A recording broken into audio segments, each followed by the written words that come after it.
ஈசன் புகழ் பேசிடவே நான் பிறந்தேனோ அதை பாசவினை சாரத்திலே ஏன் மறந்தேனோ ஈசன் புகழ் பேசிடவே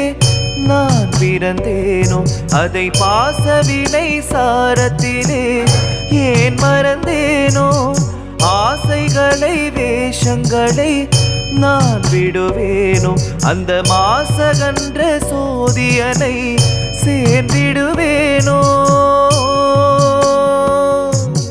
தூண்களில் ஆவான் படைத்தார் தூயவன் அவனே கழல் தேடி வரும் கண்களுக்கு தாயானவனே